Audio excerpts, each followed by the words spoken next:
years of anticipation, the future of aviation is finally here, and it's set to dominate the skies.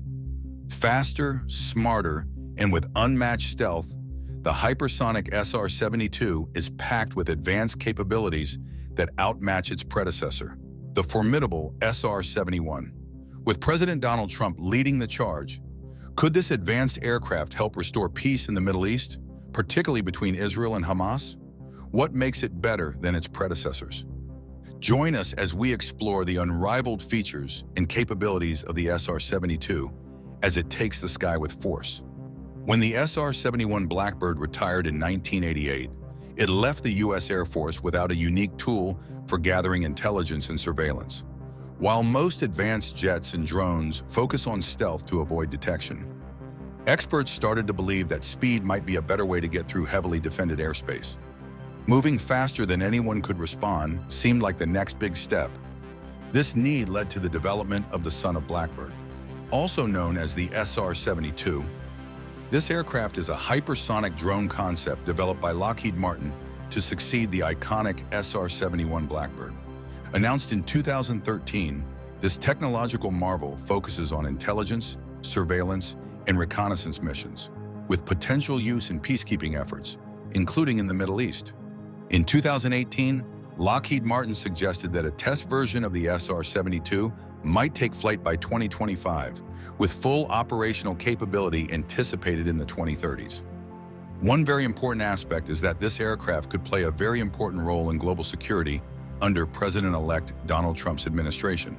How? Before we delve into the possibilities that this aircraft has presented the world with, let's explore its capabilities and history of development. In November 2013, Lockheed Martin's Skunk Works division revealed their plans for the SR-72 in Aviation Week and Space Technology *. The announcement created such a buzz that it crashed the magazine's servers. Lockheed outlined a bold vision, a 60-foot-long test aircraft, roughly the size of an F-22 Raptor, that could reach Mach 6 for a few minutes.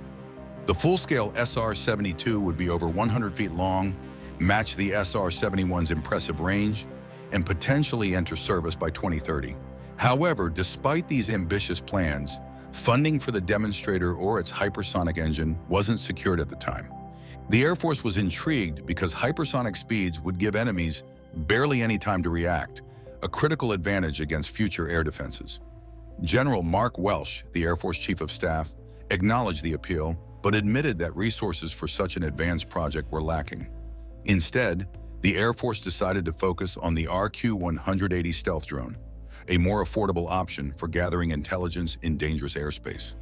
In December 2014, NASA gave Lockheed Martin a contract worth about $800,000 to explore the possibility of creating the SR-72's propulsion system using existing turbine engine technology. The study focused on designing a turbine-based combined cycle system by combining current turbine engines with a dual-mode ramjet that could ignite at very low speeds. NASA had previously funded a similar study that suggested speeds up to Mach 7 could be possible by combining turbine and ramjet technologies. The challenge with hypersonic propulsion has always been bridging the gap between turbojets, which max out at Mach 2.2, and scramjets, which only work at Mach 4 and above. Typical turbine engines can't go fast enough for scramjets to take over. The NASA study explored whether a faster turbine engine or a scramjet capable of working at lower speeds could solve this issue. DARPA's HTV-3X had already shown that low-speed ramjets could operate under Mach 3. Lockheed and NASA considered modifying existing turbofan engines used in jet fighters to make this work. If the study proved successful, NASA planned to fund a flight research vehicle to test the DMRJ system. Meanwhile, Aerojet Rocketdyne also received a $1.1 million contract from NASA in December 2014 to focus on the transition between propulsion modes. The two companies worked together on the TBCC system.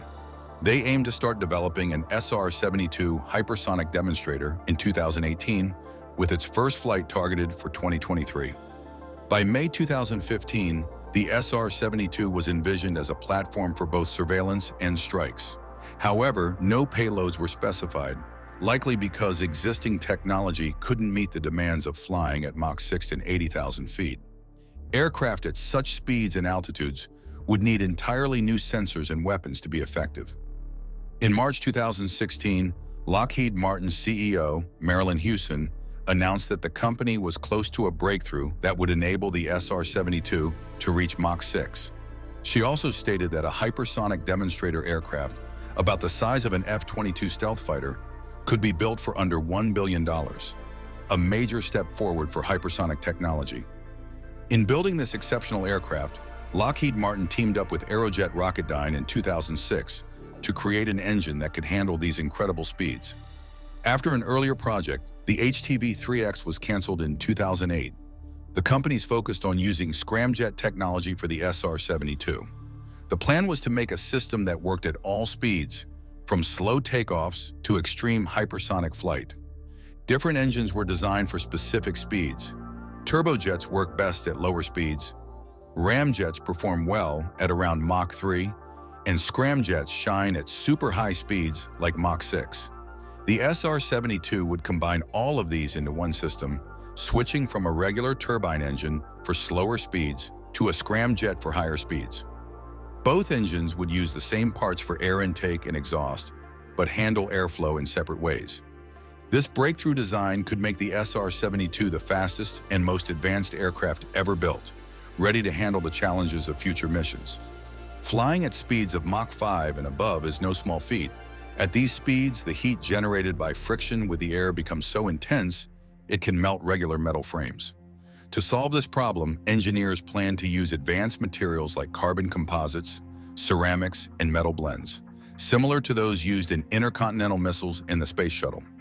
Lockheed Martin revealed plans for the SR-72, aiming for development to start in the early 2020s and targeting speeds even beyond the initial Mach 6. Rob Weiss, the company's executive vice president, confidently stated that hypersonics had long been 2 years away, but the technology had finally matured. Partnering with DARPA and other agencies, Lockheed was determined to deliver this groundbreaking capability to the military. Not long after, Vice President Jack O'Banion highlighted how modern advancements had made the SR-72 possible. Innovations like 3D printing and advanced computer modeling allowed for the creation of intricate features, such as an embedded cooling system in the engine. These tools, he explained, simply didn't exist a few years earlier, emphasizing the rapid progress that had opened the door to hypersonic possibilities. Amidst the buzz, Lockheed's Executive Vice President of Aeronautics, Orlando Carvalho, addressed speculations surrounding the SR-72. While the aircraft wasn't yet built, he emphasized how hypersonic research was already driving weapons development. He hinted at an exciting future where this progress could lead to a reusable hypersonic vehicle, what many might have once referred to as an SR-72. As momentum grew, Lockheed Martin announced plans for a prototype to take flight by 2025, equipped to fire hypersonic missiles. Looking ahead, the SR-72 was envisioned to reshape aviation, with potential deployment in the 2030s, setting the stage for a new era of speed and innovation. As excitement regarding this aircraft continues to grow, both facts and falsehoods are flooding the internet. This raises the question, which claims about the SR-72 are true and which need to be debunked? Beginning with its popular name, though many people mistakenly refer to the secretive SR-72 Project Darkstar, this is not accurate. The aircraft doesn't have an official nickname, but it's often referred to as the Son of Blackbird, paying homage to its predecessor, the SR-71 Blackbird. When it comes to naming military aircraft, the process typically combines history, practical needs, and military or manufacturer rules. A nickname like Eagle for the F-15 is decided once the Air Force officially adopts the aircraft. Darkstar is also the name of a fictional supersonic jet in the 2022 film Top Gun, Maverick *. However, while the jet in the movie is made up, Lockheed Martin did create a real-life mock-up of it for the film. This prop was 69.5 feet long, with a 5.5-foot wingspan, and featured real Lockheed Martin prototypes in the cockpit, including the flight stick and instruments. The mock-up was mainly used for the film's ground scenes, and it helped the visual effects team create realistic flying sequences. For the aerial shots, an F-18 was filmed during takeoff and flight, But the Darkstar jet was digitally added later to complete the scene. Since 1988, Lockheed Martin has been trying to create faster replacements for the SR-71, but hasn't been successful yet. Their advanced development programs, known as Skunk Works, developed the Hypersonic Technology Vehicle 2, or HTV-2, as part of the Defense Advanced Research Projects Agency Falcon project. The HTV-2 was designed to gather information on things like aerodynamics, guidance, and how the vehicle handles heat at high speeds. It first flew in April 2010 and again in August 2011, reaching speeds of Mach 20. The lessons learned from the HTV-2 are helping shape the design of the SR-72. It was an uncrewed aircraft built to fly through the atmosphere at super-fast speeds. It could travel from New York City to Los Angeles in under 12 minutes. The SR-72 is set to be an advanced hypersonic reconnaissance aircraft designed with advanced technology for missions similar to those of the legendary SR-71. It will be able to strike targets anywhere on Earth in under an hour, especially if it's armed with hypersonic missiles, like the high-speed strike weapon from Lockheed Martin. Its incredible speed will allow it to easily break through heavily protected airspace. At least that's the plan. The SR-72 is part of the U.S. Air Force's long-term hypersonic strategy, with potential for both reconnaissance and combat operations. One of the most exciting features of the SR-72 is its engines. It will use two different types of engines to handle both takeoff and high-speed flight. Traditional engines like turbojets and turbofans work well for takeoff and landing, but can't handle the extreme speeds the SR-72 needs. So the aircraft will use a turbine engine to power up to Mach 3, after which a dual-mode ramjet will take over to push it to hypersonic speeds. To make this work, Lockheed Martin is teaming up with Aerojet Rocketdyne to create a special turbine-based combined cycle propulsion system. This technology will help the SR-72 reach an exceptional cruising speed, which is double the speed of the SR-71. Early tests of the TBCC system have already been conducted, combining a small turbine engine with a dual-mode ramjet and scramjet to prove the concept. Also, the SR-72 hypersonic aircraft is expected to outdo its predecessors, like the X-43 and X-51 Wave Rider, which were mostly used to test scramjet technology. Unlike those experimental crafts, the SR-72 is being designed with a broader range of capabilities. It will feature advanced materials such as carbon-carbon composites, which can handle much higher temperatures than the titanium skin of the SR-71, especially when flying at extreme speeds. One of the biggest challenges for the SR-72 is managing the intense heat created by skin friction at such speed. To handle this, there are two possible solutions. One is using cold structures, similar to the heat-resistant tiles on the space shuttle, and the other is using warmer materials like titanium. The SR-72 is also likely to be built for incredible speed, stealth, and versatility. It could have advanced avionics and possibly even AI systems to assist in autonomous operations, something earlier hypersonic aircraft didn't have. However, stealth might not be as effective for the SR-72. The radar-absorbing materials might not hold up under the extreme heat, and the jet's large infrared signature could make it harder to hide. Plus, its high-speed wake could still be detected by radar, much like the SR-71. But with its speed and ability to quickly escape or outrun most non-hypersonic missiles, these issues may not be a major concern in practice. The SR-72, like its predecessor, the SR-71, might rely on a specialized fuel like JP-7. However, Lockheed is reportedly exploring the use of regular jet fuels to simplify logistics and cut costs. What makes the JP-7 special?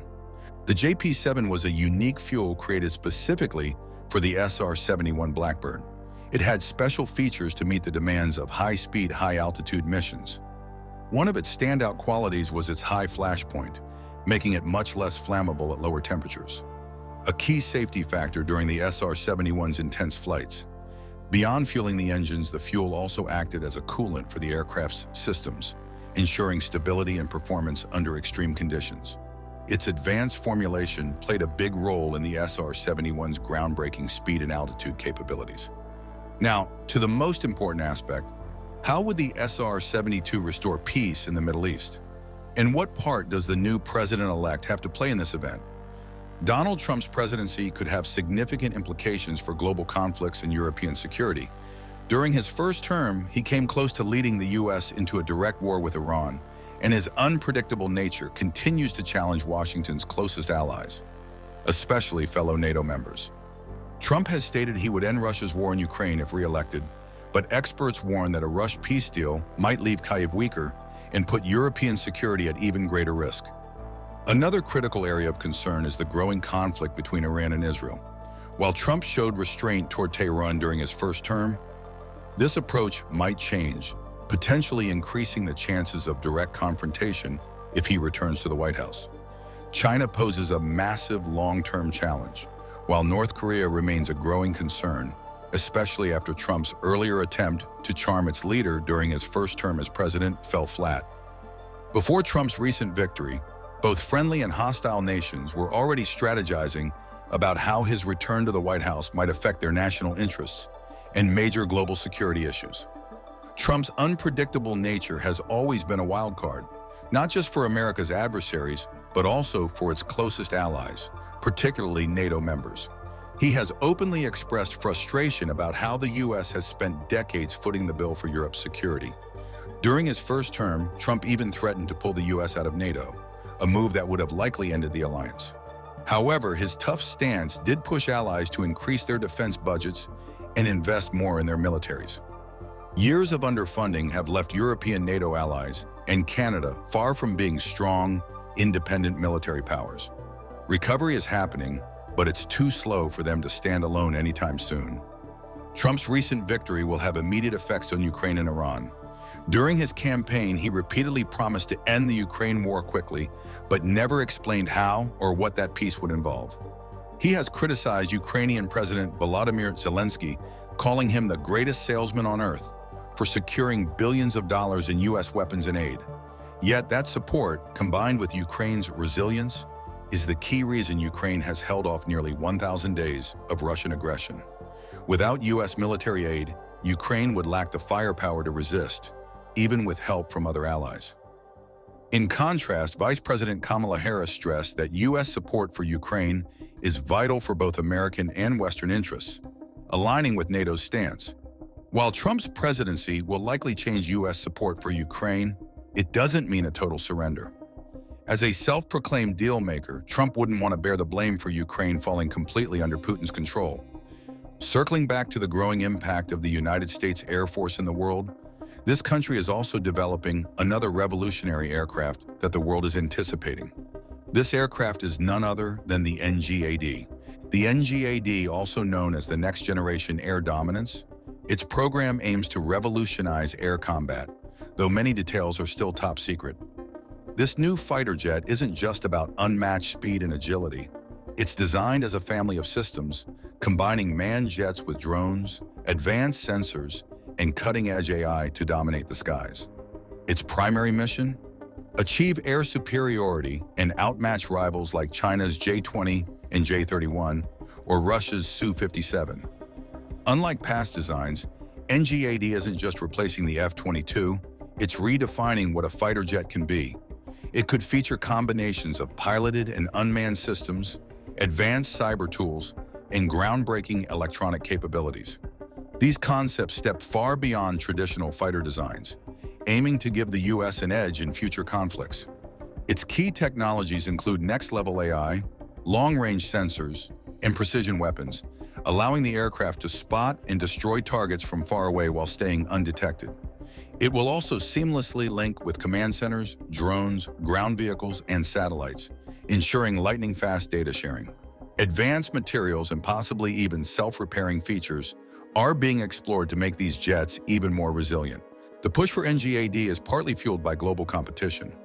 Although rivals like China and Russia have fewer fifth-generation aircraft, their new jets pose enough of a threat to drive U.S. innovation. Since 2015, Congress has invested over $4.2 billion into NGAD, aiming for operational service by 2030. The Pentagon has kept details under wraps, but it's clear this program represents a bold leap in air combat technology. The Air Force is actively developing 4 key areas for NGAD: new propulsion systems for greater power and cooling, uncrewed systems to assist the fighter, advanced composite materials for lower-cost manufacturing, and sensors like radar and infrared tech. Analysts predict these drones could gather intelligence, handle electronic warfare, or carry extra weapons. The funding for NGAD reflects its importance. For fiscal year 2023, $1.6 billion was requested, with a projected $11.7 billion planned between 2024 and 2027. Each jet could cost hundreds of millions of dollars, highlighting its cutting-edge nature. Instead of awarding a single contract for design, production, and maintenance, NGAD splits these into separate deals. This opens opportunities for a wider range of companies, potentially including non-traditional players in military aviation like Textron and General Atomics. NGAD isn't just about building a better fighter. It's about changing how the U.S. prepares for the future of air combat. By combining advanced technologies, creative strategies, and innovative partnerships, this program could ensure U.S. dominance in the skies for decades. Thanks for watching. While you are still here, click on the link on your screen to check out another of our videos. See you there.